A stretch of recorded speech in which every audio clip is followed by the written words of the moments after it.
परमात्मा का नाम आपको दिया जाता है, आपको नियम बताए जाते हैं। यदि आपने भगवान पाना है और परमात्मा से लाभ लेना है तो इन नियमों का आजीवन पालन करना होगा।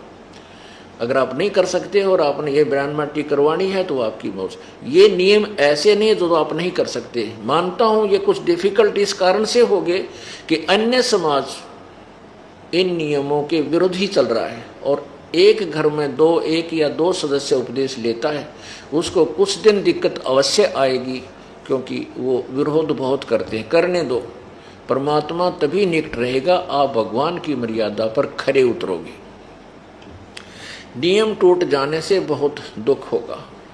जैसे सीता जी को श्री रामचंद्र जी और लक्ष्मण जी ने बता दिया था कि हम, जैसे वो जंगल में थी, एक कुटिया बना रखी थी, और वहाँ एक रावण का मामा मारीची एक मृग का रूप धारण करके वहाँ बोई गई जो बाड़ी बगीची थी सीता जी की, उसको तोड़ रहा था, सोने का मृग बन गया। तो सीता जी ने उस मृग की इच्छा व्यक्त की थी, मुझे जीवित या मृत ला कर दो, हठ कर लिया। तब उसको जाते समय लक्ष्मण जी ने कहा था कि ये मैं इस कुटिया के चारों तरफ एक मंत्रित रेखा खींच के जा रहा हूँ, इस रेखा को पार मत करना। इसे पार करोगी तो यह जंगली जानवर या कोई निकम्मी आत्मा आपको हानि कर सकती है, इसके अंदर कोई नहीं आएगा। अब सीता ने उस समय तो स्वीकृति दे दी। फिर उसी समय रावण आया एक साधु रूप बना के, और जो ही रावण अंदर कुटिया के निकट आने लगा, उस रेखा को पार करना चाहा, तो उसमें से एकदम अग्नि की लपट निकली, जैसे उसको भस्म कर देंगी। तो 10 कदम दूर रावण दौड़ के गया बैक, और सीता से कहा कि माई भिक्षा दो। तो सीता ने कहा था कि आप यहाँ आके ले जाओ कुटिया के पास। जब वो आगे आने लगा तो एकदम रेखा में से, लक्ष्मण वाली रेखा से एकदम वो लपटे निकली, तो भाग के दूर चला गया। कहने लगा माई तूने ये क्या कर रखा है, मुझे मरवाना चाहती थी, मुझे तुझे श्राप दे दूंगा, यहाँ आकर दे भिक्षा देनी है तो। अब सीता जी ने सोची साधु महात्मा है कि क्या दिक्कत है, अभी जल्दी सी देकर आटा वापस आ जाऊंगी, क्या पति को और देवर को पता थोड़ा चलेगा। अब वह तो उसकी नालायक सोच थी। वह बड़ी बूझ थे जो ये कह के गए थे वैसे बाहर मत निकलना, तो उस फट गई ले काटर रेखा से बाहर गई थी। रावण ने ठठा ली और पटकी वहां लखा बाग में जाके अपनी बिरानमाटी करवाई, लाखों करोड़ों व्यक्ति मरवा दिए उस एक नालायक ने जरा सी मर्यादा उल्लंघन करके। तो पुण्यात्माओं, ये परमेश्वर का मार्ग है, काल के जाल से आपने निकलना है, तो परमात्मा की मर्यादा से बाहर नहीं जाना। बाहर जाओगे तन्वी दुर्गति आपकी बनी रहेगी, परमात्मा आपकी मदद नहीं करेगा, क्योंकि परमात्मा और काल का एक अनुबंध हुआ है।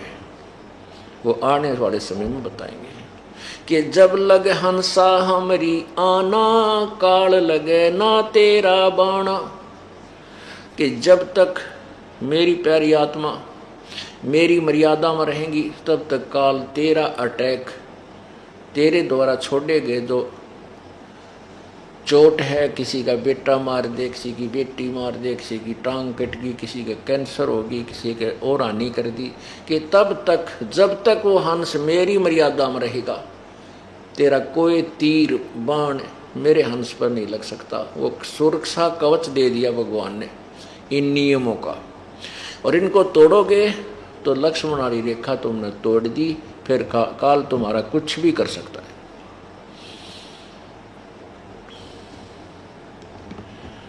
तो क्या बताते हैं, तो गुरुदेव को आपने सपोज लो गुरुदेव भगवान है। अब जब आप यहां से जाओगे तो वहां परमात्मा जो है वो तेजो में शरीर युक्त है, करोड़ों सूर्य करोड़ चंद्रमा उनकी रोशनी जितना उनके एक रोमकूप का प्रकाश है, तो वो उसको नहीं पहचान सकोगे आप। वहाँ वो परमेश्वर अन्य रूप में इस दास के रूप में आपके समक्ष होगा। अब जैसा आपका व्यवहार बर्ताव अंदर में दोष या पवित्रता होगी तो यहाँ परमात्मा का एक रेस्ट वो है, राजदूत भवन है, वहाँ रखेगा त्रिकुटी पर।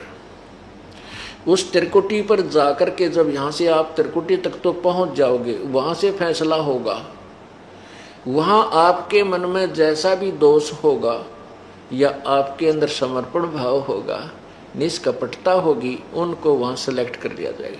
वहाँ तो आपके चेहरे पर अपने आप लिख दिया जाएगा। वहाँ किसी पूछने की आवश्यकता कोई ना, मैं के गंदापन कर रहा था, कितनी मेरी गंदी सोच थी, मेरा किस प्रकार अच्छा भाव, तो वह अपने आप आपके मस्तिष्क पर कंप्यूटर की तरह आ जाएगी, जैसे डिस्प्ले पर आ जाती है।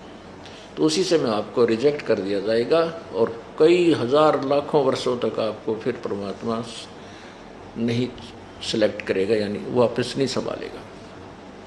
ये कोई बालकों का खेल नहीं, और कोई मैं रोजी रोटी खातिर इस ढमढमे करने नहीं लगा। परमात्मा की दया हुई, इस ज्ञान से परिचित हुआ। इस परमात्मा का यहाँ असंख्यों जन्मों से हम भटक रहे हैं, भुगत रहे हैं। ऐसे दीर्घ रोग को कटवाने के लिए हमने परहेज जरूर रखने पड़ेंगे। यदि हम परहेज नहीं रखेंगे तो औषधि काम नहीं करेगी। तो इसलिए परहेज रखना अति आवश्यक है, नियमों का पालन करना अति आवश्यक है। बीड़ी शराब मांस तम्बाकू कभी छूना, ना पीना, ना पिलाना, ना किसी का सहयोग देना। चोरी ठगी जारी रिश्वतखोरी 2 नंबर का काम भूल के नहीं करना। परमात्मा देगा उस तो पूरा पटेगा, उससे आपके घर में सुख होगा, आपके शरीर में सुख होगा। आपने किसी को लूट कर 2 नंबर ठग ठग कर पैसे इकट्ठे कर भी लिए, वो ऐसी दुर्गति तो जाएंगे, रोए भी घर, पैसे भी जाएंगे। मेरे माने ऐसा निकम्मा बालक पैदा हो जा लड़का, वो सारे पैसे ने बर्बाद करे और पिताजी देख कर रोए और फिर बेटा भी मर जा। एक बता रहा था दास ने, ये नाम नहीं लिया था, उससे पहले की बातें। वो कह रहा था, रो रहा था कि मैं रिटायर होया मिलिट्री से, और मिलिट्री में उसका एक ऐसे स्थान पर पोस्टिंग रही तकरीबन कि जहाँ सेल और परचेज पूरी प्लाटून की होया करती थी। तो उसने खूब इधर उधर की जुगाड़ जोड़ जोड़ के काफ़ी पैसे लाया। तो उसने, उसका लड़का एक का बेटा था, उस बेटे ने आते ही कहा, कहने लगा पिताजी मैं तो जीप लूँगा। अब इकलौता बेटा जिद कर ली, जवान हो रहा था, कॉलेज में जावा था, जीप ले ली, फिर एक पिस्टल ले लिया हैं। फिर उसने अपने साथियों के साथ शराब पीने लग गया, कि तो बकवास करावा, कि तो झगड़ा कर ले, उसके मुकदमे शुरू हो गए और आखिर में एक्सीडेंट में मृत्यु को प्राप्त हो गया। जिस बेटे के लिए उसने अपना धर्म कर्म बिगाड़ा और रोया, पैसे वो फूका, बेटा पैसे फूका, रो घर बैठ कर कोण में बैठ कर रोए, मेरा नाश करेगा। अब वो पैसा रहा नहीं और बेटा रहा नहीं, जिसकी खातिर इतने पाप इकट्ठे किए, और वो पाप न्यो के न्यो रह गए। तो पुण्यात्माओं, परमात्मा 2 रोटी समय पर देवे, घर में शांति, शरीर में सुख, इससे अधिक नहीं मांगना चाहिए। जिसके पास मान ले अरब और खरब पैसे हैं, 1-2 फैक्ट्री भी है, कल न मृत्यु हो जा, कुत्ता बनकर उस फैक्ट्री की गली में उसका कमर ला कर बैठेगा, अंदर कोई प्रवेश ना करने दे उसको। तो हमने सतलोक जा करके अपना ये स्थायी स्थान प्राप्त करना है। उसके लिए परमात्मा कहते हैं, जय इब के सतगुरु मिले, सब दुख आँखों रो, चरणों ऊपर शीस धरूं, कहूँ जो कहनी हो। अब क्या बताते हैं कि गुरु जी तुम ना भूलियो, चाहे लाख लोग मिल जा, कि परमात्मा है गुरुदेव, प्रभु रूप परमात्मा गुरुदेव, आप हमें ना भूलना। आपको हमारे जैसे श्रद्धालु तो एक से एक अच्छे मिल जाएंगे, लेकिन हमें आप जैसे गुरुदेव नहीं मिल सकते। यानी आपके हृदय में इतनी तड़प हो कि ये भगवान मुश्किल से रह पाया, हे परमात्मा कैसे दया हुई, ऐसा मार्ग, ऐसे गुरु जी के जो ना वचन सुनने को मिले, कहीं फिर गलती ना बन जाए और हम काल के जाल में ना फंस जाएं। हमें मतलब इस तरह की प्रार्थना आपके हृदय में रह रहकर अंदर से उमंग सी उठे, हिलोर उठे आपकी। उसके लिए कहते हैं कि गुरु जी तुम ना भूलियो, चाहे लाख लोग मिल जा, चाहे आपके लाखों से सो जा, हमें भूलना नहीं। हमारे जैसे सच तो आपके पास बहुत हो जाएंगे, लाखों और करोड़ों भी हो सकते हैं, लेकिन हमने तो आपके अतिरिक्त दूसरा कोई दिखाई नहीं देता। अब कहते हैं तुमरे विसारे के बने वे, तुमरे विसारे क्या बने, मैं किसकी शरण में जाऊं, कोई ठिकाना नहीं दिखता, कोई दूसरा संत नहीं पृथ्वी पे। और ब्रह्मा विष्णु शिव और ये नारद जैसे इनके हृदय में भी हमारे प्रति जगह नहीं रही, क्योंकि हम सारा दिन इनकी पोल पाड़ा ब्रह्मा विष्णु महेश की यथार्थ बात बतावा कि ये भगवान नहीं है, ये पूजा के योग नहीं है, ये नासवान है। और अभी तक अब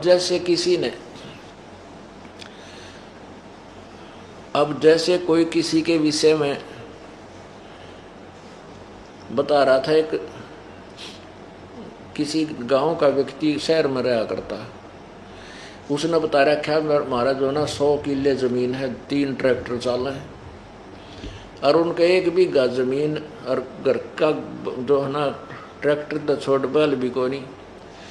तो उसके गांव का चला गया, वहाँ पर पड़ोस में किराए पर रहने लगा। उसने उसकी सच्चाई बता दी कि ना तो इसका किला 1 एकड़ जमीन है और बैल भी नहीं, उसको भी ठेका पे दिया कि इसका ना खख भी। उसने उसका पता लग जाए तो उसने फिर उसके साथ लड़ाई करी, यह स्वाभाविक बात है, वो तो चौधरी बना रहा था, हांडी पाक रहा था।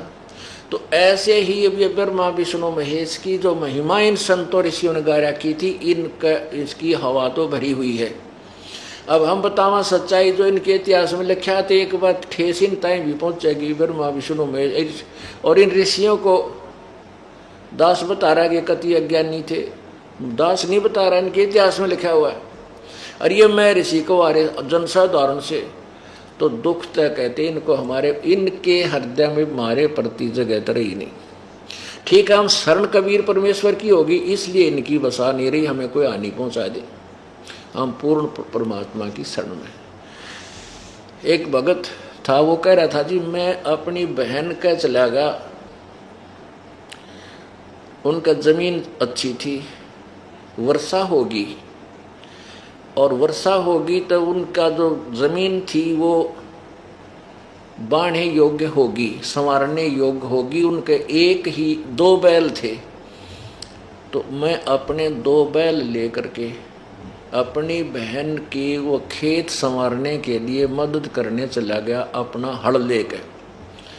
तो मैं दूसरे खेत में संवार रहा था, वो बहन का बटे वो दूसरे खेत में हल जोत रहा था। काफ़ी फैसला था हमारा आपस में। तो मैंने दोपहर के समय बैलों को वृक्ष के नीचे बांध दिया और वहीं एक छोटा सा तलैया थी जोड़ी, उस जोड़ी में मैं चला गया अंदर ने। वहाँ क्या देखा कि एक मंडी सी बना रखी, 2-1 फुट ऊंची वो बना देते हैं, पैतरा का स्थान है वो बना रखा। और वहाँ पर एक बेली गुड़ की दर रखी, एक दठी गुड़ बढ़िया वाला, वो पूजा करके गया था कोई दोपहर ने, और मेरा वहाँ जाना हो गया। मैंने वो गुड़ उठा के उस मंडी पर तय और फोड़ के वो बैलों का आगे डाल दिया, जब वो चारा खा रही थी, छका दिए, कुछ आप खा लिया। बढ़िया गुड़ था, कुत्ता का मुँह लग गया नहीं था, दूर था वो खेतों में। तो वो शाम न आ गया।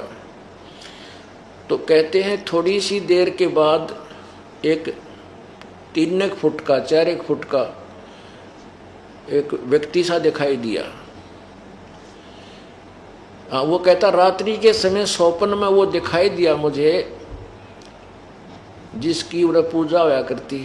वो कहने लगा कि तू यानी तगड़े की शरण में था, तो ठाडे की शरण, उनकी लैंग्वेज में बताता हूँ कि तू ठाडे की शरण में था, नहीं आज तेरा बक्कल उतारूँ मैं, तेरे जान तो मारूँ और तेरे बैला न मारूँ, कि तू तगड़ यानी मैं समर्थ की शरण में था तू, इसलिए बच गया ना, तुम्हारी दुर्गति करूँ, तेरे बैल मरे और गेला तेरे को भी खत्म करता। तो परमात्मा कहते हैं समर्थ का शरणाग हो रंग होरी हो, कदे ना हो अकाज राम रंग होरी हो। इस समर्थ कबीर परमेश्वर की शरण हमने ले रखी है, हमारा अकाज ये कोई नहीं कर सकते, लेकिन ये राज्य कति नहीं हमारे थे। तो इसलिए कहते हैं कि तुम रे बिसारे क्या बने, अगर तुम भूल गए भगवान मारे गेल के बनेगी। और शिव ब्रंच मुनि नारदा, यानी नारद जैसे ऋषि, शिव ब्रंच विष्णु ब्रंच के ब्रह्मा जी ने, कि इनके भी हृदय में ना जगह हमारे प्रतीत है, और आपने हम त्याग दिया तो हमने ठिकाना है कोई ना, ये खूब बकल उतारेंगे फिर हमारा। और गुरु कब त्यागेगा आपको, जब आप कति ढीठ हो जाओगे, 1 व 2 व 3 व 4 व बार बार नाम खंड करोगे, फिर आप रिजेक्ट हो जाओगे, फिर चाहते भी रहना। तो इसलिए आप इस डर के मारे प्रभु के चरणों में सतर्क रहो, सावधान रहो कि कहीं भगवान पैर ना फिसल जा और काल का दाव लग जा। आपको साथ साथ ये फाउल पॉइंट बताए गए हैं। अब हम उस प्रसंग पर आते हैं। परमेश्वर कबीर देव जी, कबीर प्रभु जी चारों युगों में आते हैं और प्रत्येक युग में वे एक पूरा जीवन एक मनुष्य सदृश रह करके, जीवन पूरा करके, भूमिका करके सशरीर आते हैं, सशरीर चले जाते हैं। सतयुग में परमेश्वर कबीर जी सत्सुकृत नाम से अवतरित हुए थे, प्रगट हुए थे, और वो उस समय छोटी आयु में ही अपने इस तत्व ज्ञान का प्रचार प्रारंभ करने लगे, क्योंकि परमात्मा शिशु रूप में प्रकट होते हैं। जब वो एक तत्वदर्शी संत की भूमिका करने आते हैं, तब एक लीला करते हैं, प्रत्येक युग में एक शिशु रूप धारण करते हैं, और फिर उनको एक निसंतान दंपति उठाकर ले जाता है, उनकी परवरिश करते हैं। जैसे सतयुग में जो परमात्मा प्रकट हुए एक कमल के फूल पर, एक झील में, एक सरोवर के अंदर, वहाँ से एक विद्याधर नाम का ब्राह्मण और उसकी पत्नी दीपिका वो आ रहे थे। रास्ते में उनको वो बालक, वो निसंतान थे, वो बालक कमल के फूल पर दिखाई दिया, उस बच्चे को उठा कर ले आए, उनकी परवरिश की। उस बच्चे ने दूध नहीं पिया, जलपान नहीं किया, और स्वस्थ ऐसे थे जैसे बच्चा प्रतिदिन किलो दूध पीता हो। 25 दिन हो गए उसने जलपान नहीं किया। तो उधर से उस ब्राह्मण दंपति ने, ब्राह्मण और ब्राह्मणी ने बहुत दुख हुआ कि हे भगवान, मुश्किल से ये बालक मिला था, अब ये मरेगा। ऐसे ही परमात्मा ने लीला की, और विद्याधर और दीपिका प्रभु से अर्ज करती रही। तो उस समय परमेश्वर ने, वो जो विद्याधर और दीपिका थी वो भगवान शिव की उपासक थे, तो उन्होंने अपने, और उन्हीं से, क्योंकि हम जिस भी इष्ट की पूजा करते हैं, हमारा जो भी कोई मंगल होता है, हम उसी की देन मानते हैं। अब इसी प्रकार वो भगवान शिव की पूजा करते थे। वे ब्राह्मण थे, और सतयुग में ब्राह्मण वेदों को जिस आपने समझ रखा, इन्होंने समझा था, वो आपके समझ कल बता दिया था कि इन्होंने वेद ज्ञान नहीं था, फिर भी वेदों के अनुसार वो कोई शिव भगवान का, वेदों में शिव नाम लिखा है। शिव का, शिव प्रभु की उपमा है। शिव का अर्थ होता कल्याण करने वाला प्रभु, यानी मोक्षदायक। इन्होंने इस काल के पुत्र को, शिव को ही मंगलकारी मान लिया और इसी की पूजा प्रारंभ कर दी। तो भगवान शिव जी वहाँ पर प्रकट हुए एक ब्राह्मण रूप में। तो उस शिव रूप ब्राह्मण से ऐसे चर्चा की, क्योंकि परमात्मा कोई भी कार्य करता उसको निमित्त बनाकर ही चलते हैं, ताकि ये भक्त, यदि परमात्मा आते ही मेरे चमत्कार दिखा दे, अनहोनी करने लग जाए, तो उसको जादूगर का नाम दे करके उससे दूर भागने लग जाए। काल का बड़ा भयंकर जाल है कि तो जादू तंत्र है, जानता है, तो यूँ करता है, ये तो और कुछ भी कर देगा, तुम्हारे बच्चों को बहका लेगा। तो इसलिए वो बच्चा दूध नहीं पी रहा था, तो उस शिव जी जो है ब्राह्मण रूप में उपस्थित था, उन्होंने ब्राह्मण ने, उस शिव रूपी ब्राह्मण ने उस विद्याधर ब्राह्मण और ब्राह्मणी से पूछा कि आप क्यों इतने चिंतित हो, कारण क्या है। तो उन्होंने कारण बताया कि ये बच्चा हमारे भगवान शिव की कृपा से हमें मिला है, और आज ये 20-25 दिन से कुछ खा पी नहीं रहा है और ये मर जाएगा। इसमें ममता हमारी अधिक होगी, हम भी शायद जीवित ना रह सकें। तो परमेश्वर कबीर जी ने, उस ब्राह्मण रूपधारी शिव ने कहा कि वो बच्चा दिखाओ। ज्यों ही उन्होंने उस बच्चे को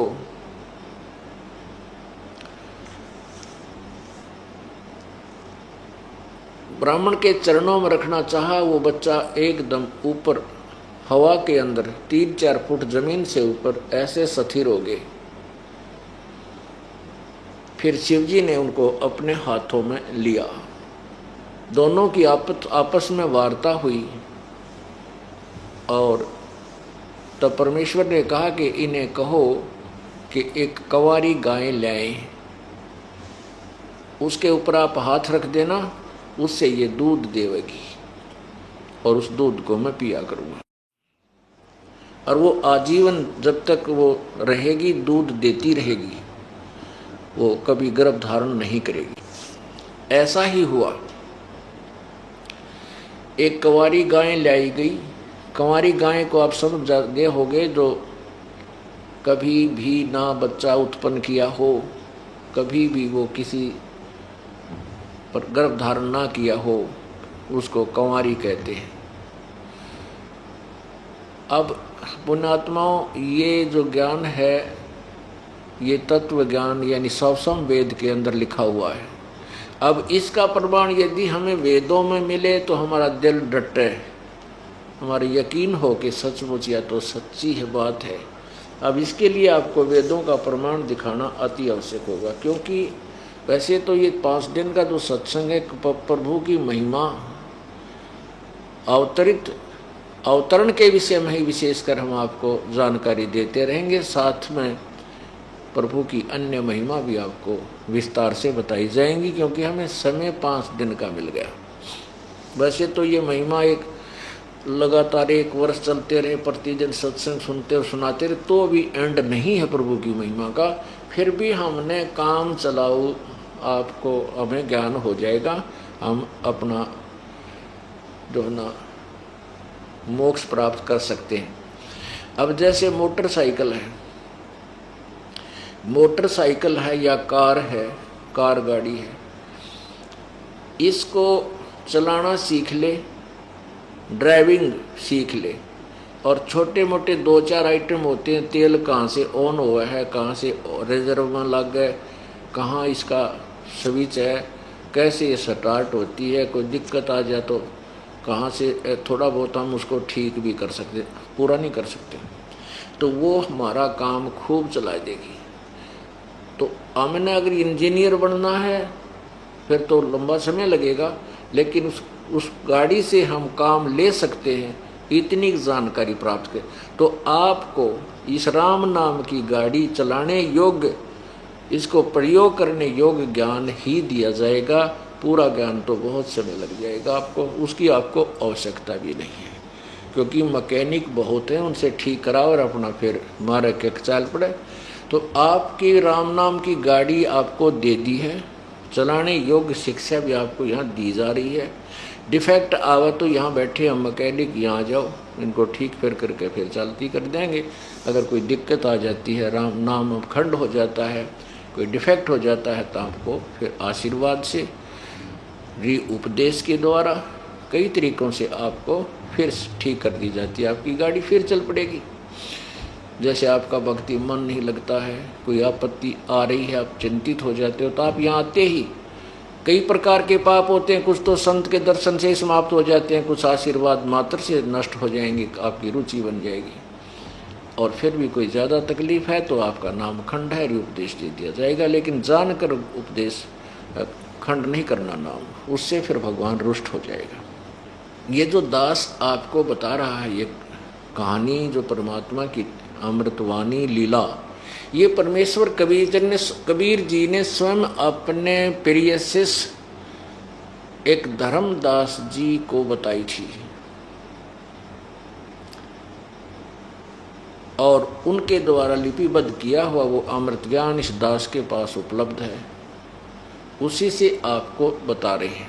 और वही प्रमाण आपको दिखाते हैं कि जब परमात्मा शिशु रूप धारण करके आता है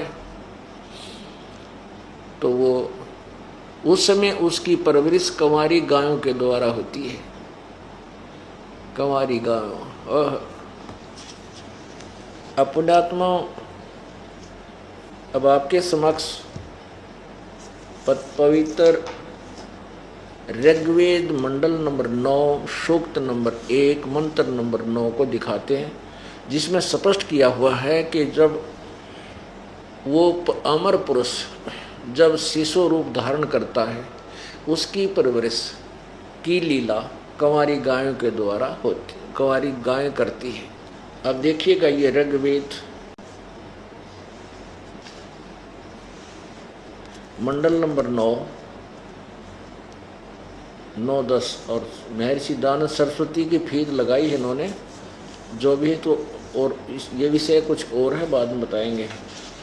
अब केवल इतना ही देखते हैं कि इसमें लिखा क्या है। ये कहाँ से प्रकाशित है? प्रकाशक है सार्वदेशी कार्य प्रतिनिधि सभा, महर्षि दान भवन, रामलीला मैदान, नई दिल्ली। इसके मंडल नंबर 9 और सूक्त नंबर 1 और फिर मंत्र नंबर 9, ऋग्वेद मंडल नंबर 9 सूक्त नंबर 1 और मंत्र नंबर 9। इसमें क्या लिखा है, संस्कार देखें। अभी इमम अधन्या उत्सृणंती धेन्व शिशुम शिशुम सोम इंद्राय पातवे। इमम माने उस, सोमम माने सोम स्वभाव वाले श्रद्धालु पुरुष को, सोमम। अब सोमम का अर्थ होता है उस अमर पुरुष को जो शिशु रूप धारण करके आता है। इन्हीं का अनुवाद पढ़ें पहले। उससे सोम स्वभाव वाले श्रद्धालु पुरुष को कुमार अवस्था में ही सब प्रकार से अधन्या, अभी माने पूर्ण रूप से, अधन्या माने अहिंसनीय, बिना धनाई, अभी अधन्या यानी बिना धनाई गायें। बिना धनाई उसको कहते हैं जो जिसने कभी भी गर्भ धारण ना किया हो, बिना गर्भ धारण ना किया हो। और अभी माने पूर्ण रूप से, यानी कभी भी, जो अर्थात कंवारी। अभी अधन्या धेनव, गौएं, गौवे, गौवे यानी तृप्त करती है।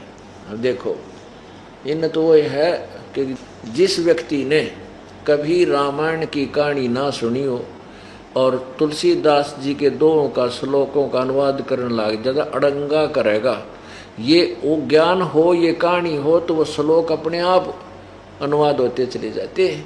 अब देखना, ये इन गेलियाँ बन गई। इन्हें सृष्टि रचना का पता नहीं था, इन अनुवादकर्ताओं ने, महर्षि दयानंद और उसके अनुयायियों ने सारा गो अड़ंगा कर दिया इसका। अब देखो क्या है इसका सच्चाई क्या आती है सामने। इमम माने उस, सोमम माने अमर पुरुष यानी परमात्मा जो शिशु रूप में आता, शिशु रूप, उस अमर परमात्मा जो शिशु रूप में धारण करता है, कुमार अवस्था में होता है, उस सभी प्रकार से अधन्य उसकी तृप्ति अभी अधन्या यानी पूर्ण रूप से कभी भी सांड के द्वारा परेशान ना की गई हो, अर्थात कंवारी धेनव माने गौओं से होती है, वो गौवें करती हैं। इसका यो अर्थ था और ज़्यादा लंबा चौड़ा है नहीं। इन्होंने अड़ंगम सड़गम कर जैसे हे बिलोगो जैसे मैं तो हवी बिजली के समान या क्या का के बना के दर दिया, जबकि सिंपल सा था अग्नि तनुरसी विष्णुवे तो सोमस्य तनुरसी, 2 अक्षर की बात थी। अब इसे सिद्ध हो गया कि इसका समर्थन हमारे वेद भी कर रहे हैं। पवित्र वेद के परमात्मा जब बालक रूप धारण करके आता है, उसकी परवरिश कंवारी गौओं के द्वारा होती है, कंवारी गायों से होती है। वो दूध देती हैं तब वो परमात्मा उनको, और वो दूध उन मावे कितने सतलोक से, है सतलोक से आता था, परमात्मा उसको ग्रहण करते थे। अब ये आध्यात्मिक मार्ग है। इन अज्ञानी ऋषियों और नाड़ी गुरुओं ने परमात्मा से होने वाले गुण तीन तो मिलने को ना श्रद्धालुओं को, फिर इन्होंने परिभाषा बदलनी शुरू कर दी कि भगवान पाप नहीं काट सकता। परमात्मा वाह वही वाह, भगवान पाप काट दे तो फिर रह गया क्या, कर्म तो भोगना ही पड़ेगा। अब वो बेचारे श्रद्धालु उनके पीछे लगे रहे। और वो क्या कहते थे, जैसे दुखी आदमी जाते हैं, दुखी व्यक्ति जाता है परमात्मा की तलाश में, गुरुजी के पास जाता, गुरुजी जाते ही कहता है भी क्या कष्ट है, ये दुख है, ये कर दिए, ऐसा कर दिए, 105 रुपये धर दे, फलाना बोल दे, ये मंत्र जाप करता रहना। और जब कुछ भी नहीं होता है, लाभ नहीं होता है, फिर कहता है बेटा प्रारब्ध तो भोगना ही पड़ता है, ये तो तुझे तेरे प्रारब्ध में लिखा है तो भोग तुझे भोगना ही पड़ेगा। फिर वो क्रिया किस लिए बताई थी, जो पहले जंतर मंत्र बताया था वो किस लिए बताए, वो रोजी रोटी के लिए बताए कि धक्के खाए जा और तेरा काम चला रहे, तेरी पूजा होती रहे। अब भले पुरुषों वो क्या फिर कहते हैं, बेटा ये प्रारब्ध का भोगता तुझे भोगना ही पड़ेगा, आपको भविष्य में दुख ना होंगे, आगे सुख हो जाएगा। अरे तेरा गजब हो। अब किसी के पैर में कांटा लग गया हो और उसको कोई सलाह दे, राय दे, कांटा तो भाई निकला नहीं, जूता पैर ले रास्ते में, फिर कांटा ना लगेगा। अरे फूटे भाग तेरे, पैर में कांटा लगे पैर में जूता पैर के दिखाओ, कोई पहन नहीं सकता, वो तो कांटा निकले। और फिर भी मन मानो 2 दिन पाछे जूता स्वभाव है। यानी पुण्यात्माओं आप यहाँ आओगे, परमात्मा आप पर मेहर करेगा, आप पर लगे हुए कांटों को अपनी कृपा से निकालना शुरू करेगा। और फिर आपको ये सत भक्ति रूपी राम नाम का जूता दिया जाएगा। फिर आप जब आप सुखी हो जाओगे, जैसे किसी के पैर में कांटा लग गया, जबरदस्त पीड़ा होती है, फिर वो बहुत सावधानी बरत्या करे, जूता नहीं निकाला जल्दी सी, कदे फिर ना लग जा। तो ऐसे ही जो दुखी प्राणी यहाँ आते आते सुख होगा, क्यों, भगवान के गुणों में लिखा। किसी प्रकार का भी कष्ट आपके ऊपर, किसी प्रकार का रोग है, परमात्मा सब कुछ ठीक कर सकता है। चाहे आप पर किसी प्रकार की आपत्ति है, किसी प्रकार का काम बिगड़ा पड़ा आपका, तुरंत ठीक करेगा। ये परमात्मा के गुणों में लिखा है। और ये अज्ञानी ऋषि महर्षियों ने अपनी दंत कथा बनाकर लोगों को भ्रमित कर दिया कि भगवान ऐसा नहीं कर सकता। भगवान नरसिंह जी जो सेठ था, उसकी हुंडी यानी उसका ड्राफ्ट कैश भगवान ने आके नहीं किया। ये झूठ बोलते हैं, ये सब बनावटी बातें हैं, बकवादे हैं, ऐसा कुछ नहीं हो सकता। तो ये भोले व्यक्तियों ने ये सोचा भी महर्षि जी और गुरु जी ये बता रहे सत्य होगी, तो उस अज्ञान सिद्धांत के आधार पर ये जनता नास्तिक होने लगी, गोटी सूटी लाने लग गए या भक्ति से विमुख हो गए और लाभ कोई मिला को। जबकि भगवान के गुणों में लिखा है कि परमात्मा जो चाहे सो कर सकता है। प्रत्येक प्रकार के कष्ट को दूर कर सकता है, प्रत्येक प्रकार के रोग को भी नष्ट कर सकता है। अब भगवान के गुण कहाँ लिखे हैं? वेद में, और सवसम वेद में, चारों वेदों में और सवसम वेद में। अब प्रसंग चल रहा है कि इन अज्ञानियों ने गट्ठा बैठा दिया कि परमात्मा ये नहीं कर सकता, वो नहीं कर सकता।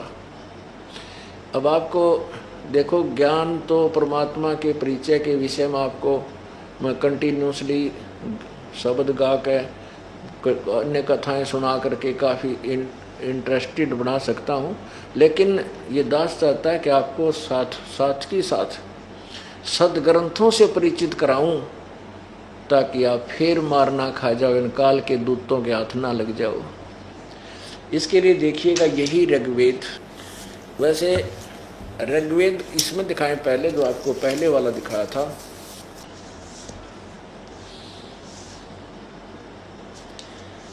अब ये वही है, प्रकाशक है सार्वजनिक कार्य प्रतिनिधि सभा, महर्षि दान भवन, रामलीला मैदान, नई दिल्ली। इसमें चलिएगा आप, सूक्त नंबर 10, मंडल नंबर 10, सूक्त 161, मंडल 10 और 161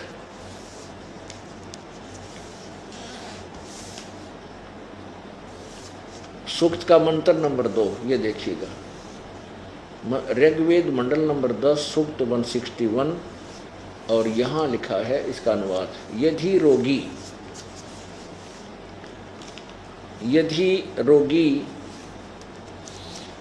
नष्ट जीवन शक्ति वाला हो गया है, यदि अथवा सीमा से परे चला गया है, यदि मृत्यु के समीप पहुंच गया ही है, तो भी उस रोगी को, ये भी मैं वेद घसोड़ दिया। अब ये वेद कोई दवाइयाँ की किताब को ना, ये भगवान के विषय में जानकारी है। ये जो है आयुर्वेद की नहीं है, ये आयुर्वेद नहीं है, ये ऋग्वेद है, भगवान के विषय में जानकारी। आयुर्वेद में जड़ी बूटियाँ की लिखी है, लेकिन इसमें तो भगवान की ही महिमा गाई गई है। भगवान ऐसा कर सकता है, भगवान ऐसा कर सकता है। इन्होंने ऊट पटांग करके महर्षि दानंद वाली सोच के भगवान रोग राग नहीं काट सकता। दानंद ने यह थोड़ी ठोक रखी इनके अंदर, भगवान कुछ नहीं कर सकता। जब भगवान ऐसा अपंग है तो कि गाड़ेंगे उस भगवान नाम, कौन तलाश करेगा उसकी, जब कुछ करे नहीं सकता। तो इन्होंने इसलिए यहाँ लिख दिया, मैं वैद। पढ़ने वाले ने सोचना कि वैद के बारे में लिख रखा, वैद तो रो काटे दे भाई, ठीक है, हाँ ऐसे ही है। अब और दिखाऊंगा, प्रमाण दूंगा आपको, और भी महापुरुषों ने जो महर्षि दानंद के ही अनुयायी है, उन्होंने ठीक अनुवाद किया है। ये एक आधा जो घना, जिसके घने वेद व्यक्ति थे ना, उन्होंने किसी ने टोक टाक दिया होगा, भाई लिख रखा भगवान वेद का, भगवान रोग काटे, तो उन्होंने फिर चेंज कर दी इसमें। पहले शुरुआत में ठीक किया होगा, छापा होगा।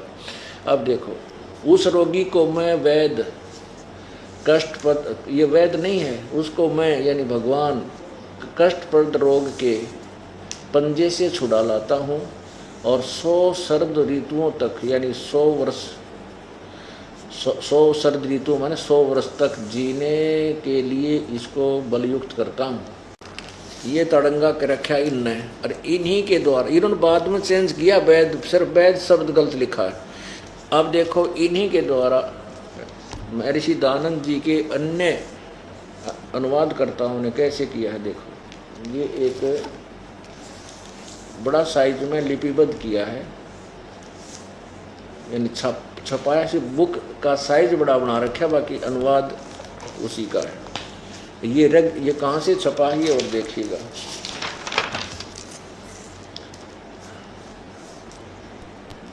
प्रधान कार्यालय वेद मंदिर, महात्मा वेद भिक्षु सेवा आश्रम, लेखराम नगर, इब्राहिमपुर, मुखमेलपुर, दिल्ली। दयानंद संस्थान, नई दिल्ली का प्रकाशन।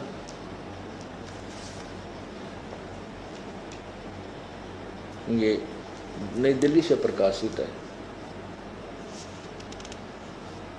ये देखिए, नीचे इसकी भूमिका में लिखा है, महात्मा वेद भुक्षु भारतेंद्र नाथ दान संस्थान करोल बाग नई दिल्ली से।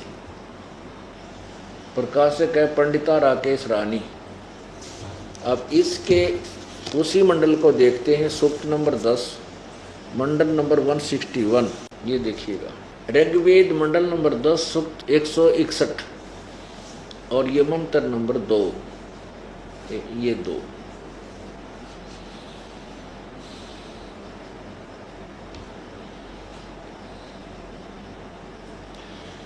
ये इसमें लिखा है कि यदि किसी रोगी का जीवन शक्ति समाप्त हो, यदि वह सीमा से भी परे हो गया है, यदि वह मृत्यु के सन्निकट पहुंच चला गया है, तो भी उसे मैं भारी कष्टप्रद रोग के पंजे से मुक्त कराऊं तथा उसे 7 वर्ष के जीवन हेतु बल संपन्न करूं। भावार्थ में क्लियर किया है, यदि रोगी की जीवन शक्ति समाप्त हो रही है और उसका रोग सीमा को पार कर गया है, तब भी परमात्मा उसे इस कष्टप्रद रोग से तब भी परमात्मा उसे इस कष्टप्रद रोग से मुक्त कर 7 यानी 100 वर्ष का जीवन दे सकता है। बिल्कुल सही है।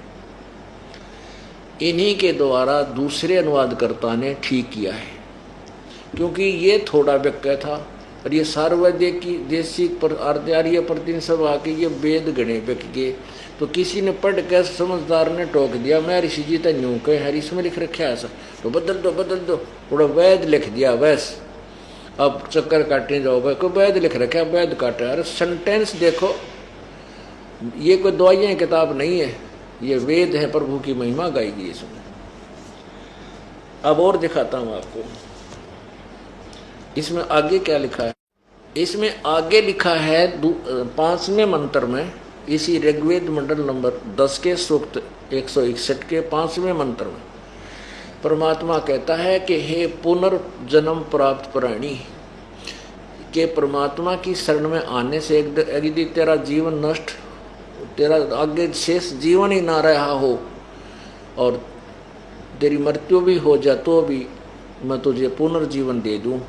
हे पुनर्जीवन प्राप्त प्राणी, आगे देखो, एक जीवन तो प्राप्त हो गया, फिर आँख, नाक, अंग, हाथ, पैर सब ये भी तो चाहिएंगे। यदि आगे तेरे संस्कारवश आँख भी नष्ट होनी हो या कित टांग कटनी हो, कुछ और भी हानि होनी हो, तो मैं तुझे तेरे सर्व अंगों की रक्षा करूँगा। हे पुनर्प्राप्त प्राणी, तो मेरी शरण में समर्पण हो और जैसे भी मेरा संत तुझे विधिवत साधना बताए, सत साधना कर, और फिर मैं तुझे मिलूं, प्राप्त भी होऊंगा और तेरे सभी अंगों की मैं रक्षा आजीवन करूंगा। आँख भी जानी हो तो भी तेरी आँख ठीक कर दूंगा। ये देखना, ऋग्वेद मंडल नंबर 9,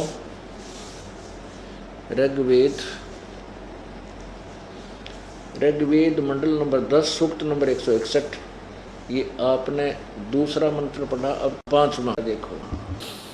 इसका अनुवाद यहाँ किया है,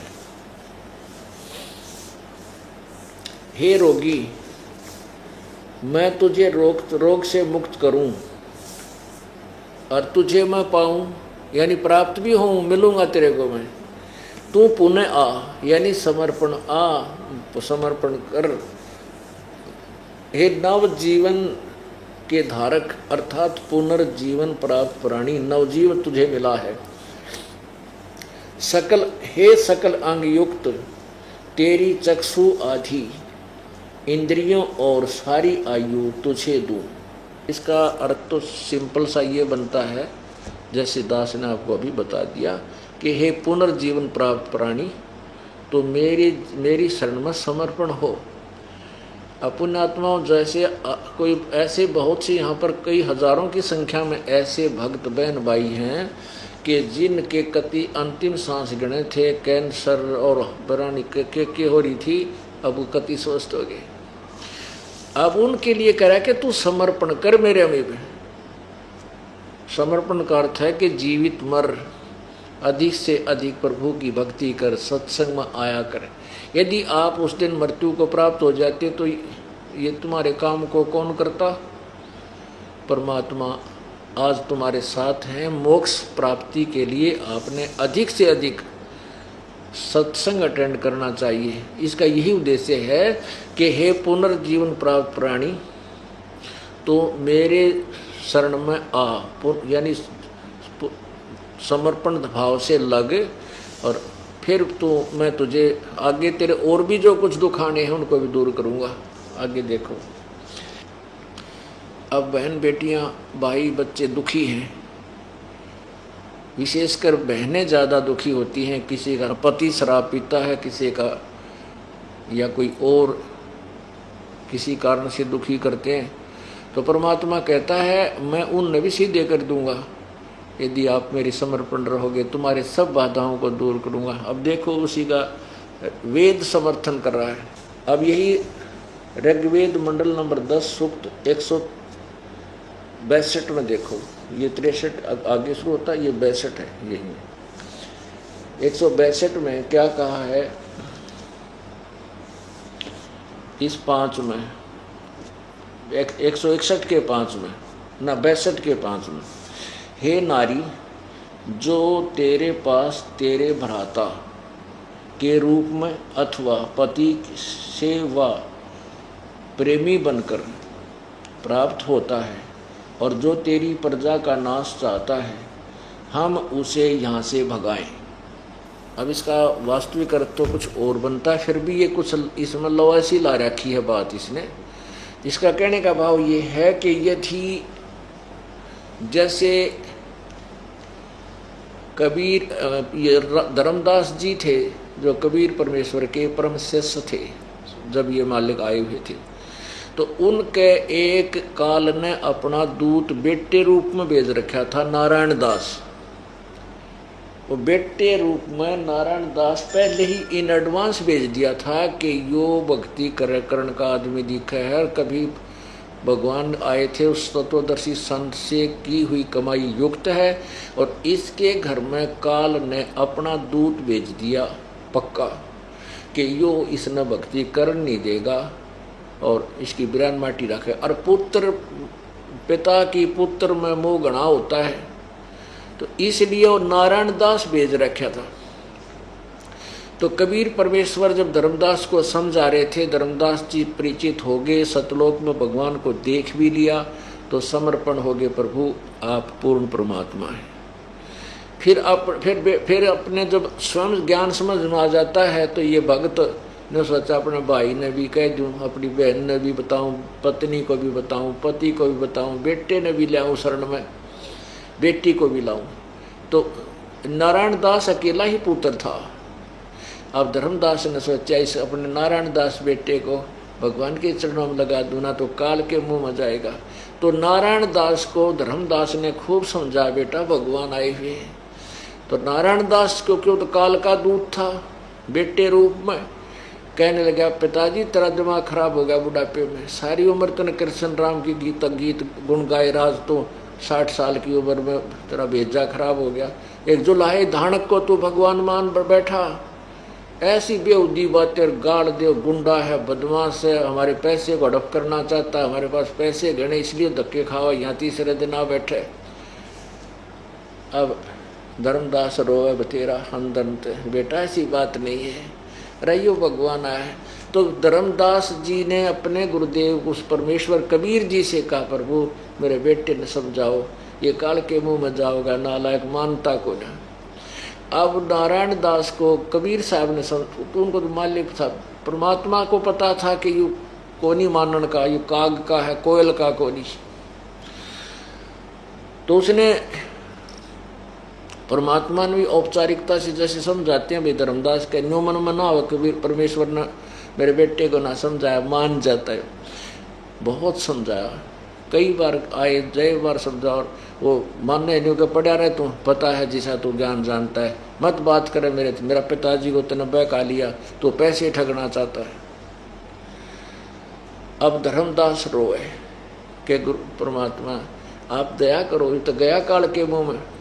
तब परमेश्वर बोला, भाई धर्मदास, यो तेरा बेटा कोई ना तेरा दुश्मन है, यो काल ने काल का दूत भेज रखा है, तो ना समझ माई नो देखे गुरु जी का ने क्यों बेटे में ममता है नहीं। तब परमेश्वर ने कहा, बोला तेरे नारायण दास ने, उसने सोची ले परमात्मा इजाजत करेंगे, अपनी रजा बख्शेंगे, जिसको सेट करते होंगे। वो बुलाया, नो आते हैं, हाँ के बोल के कहे।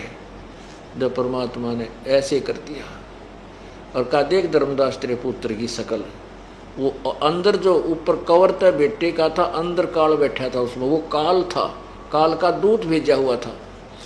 तो अंदर तो वो अंदर दिखा, फिर दिव्य दृष्टि दे दी परमात्मा ने धर्मदास को, उसको वास्तविकता देखी तो ऊपर कवर बेटे का, अंदर तो ये काल है, और इसी लंबे दांत भयंकर रूप और नो दिखे।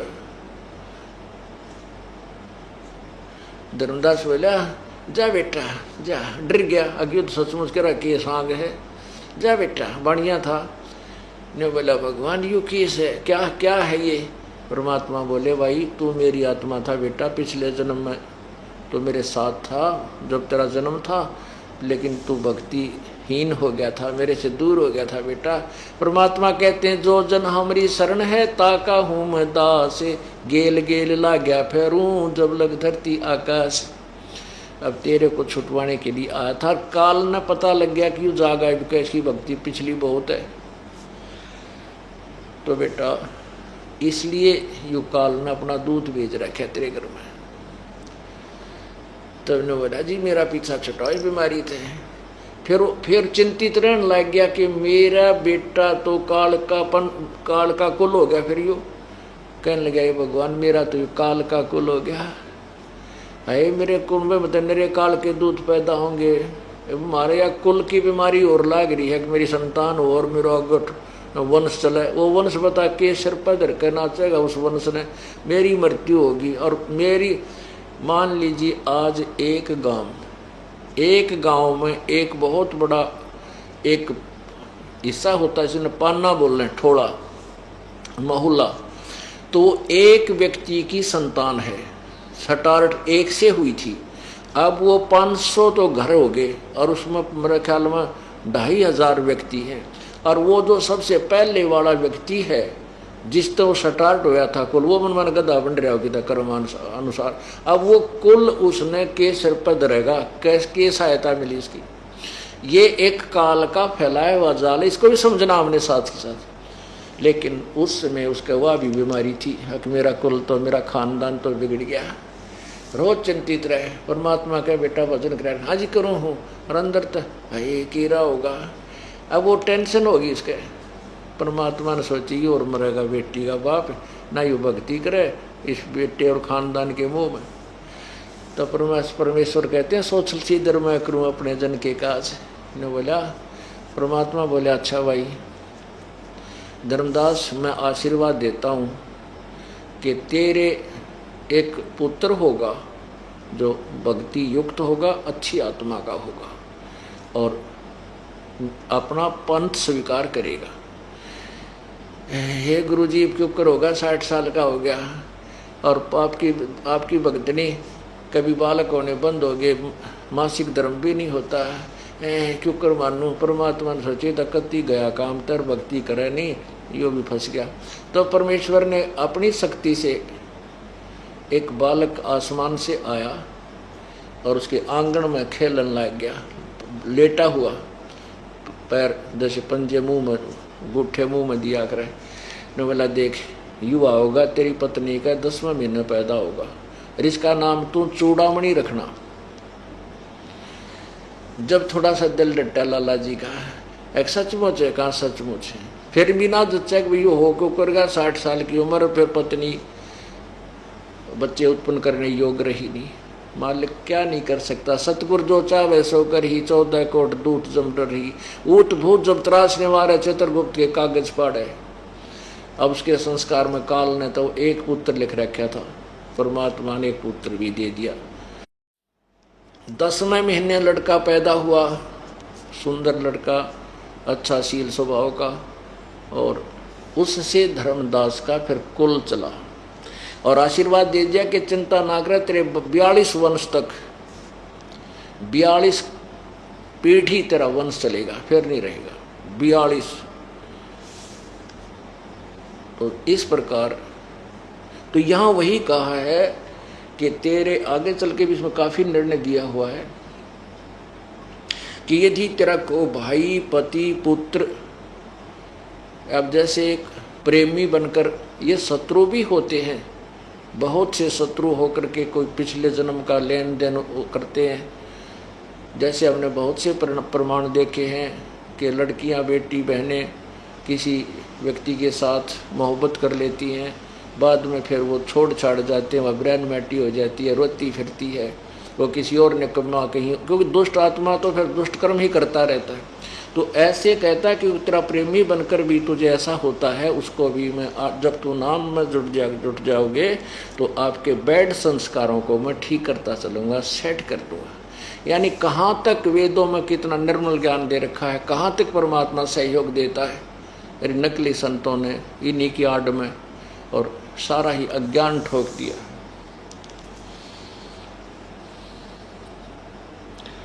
आगे देखो 163 सूक्त में, इसमें लिखा है, मैं तेरे नेत्रों में से एक्समा यानी जो बगाऊं, तेरे नेत्रों में से यक्ष्मा जो तेरी आँखों को नाशक करने वाला रोग है उसको भगाऊं, तेरी नासिकाओं और कानों से और तेरी ठोडी से भी यक्ष्मा को मिटाऊं, यानी नाश करने वाला बर्बाद करने वाला कोई रोग है।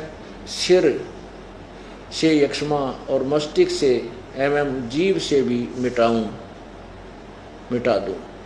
बताओ क्या रह गया।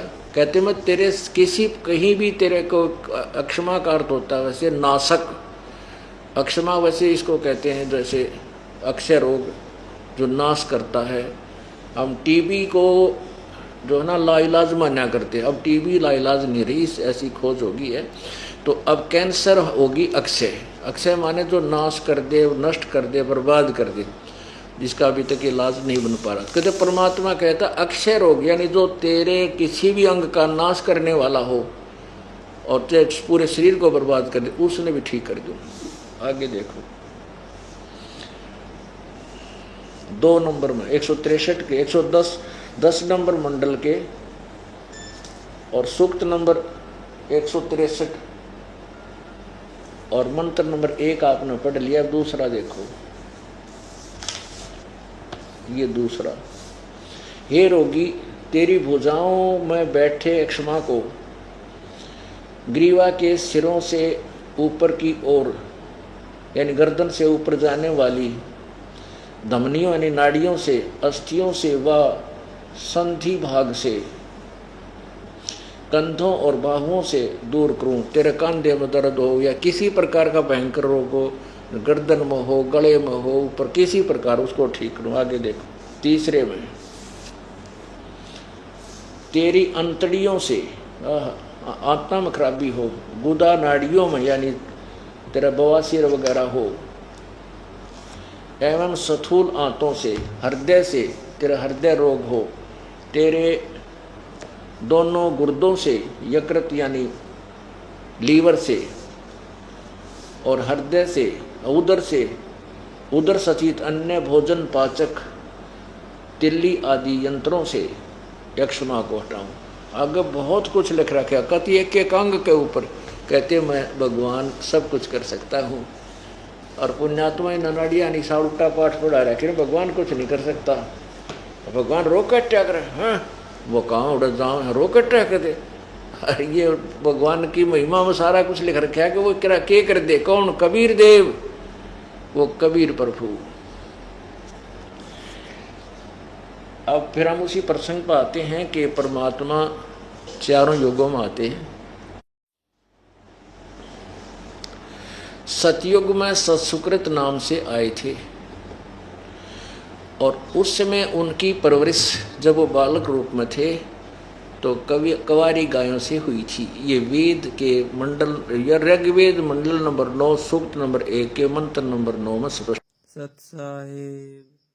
अगर आपको सत्संग वीडियो अच्छी लगी हो तो हमारे चैनल को लाइक करें, सब्सक्राइब करें। सत साहेब।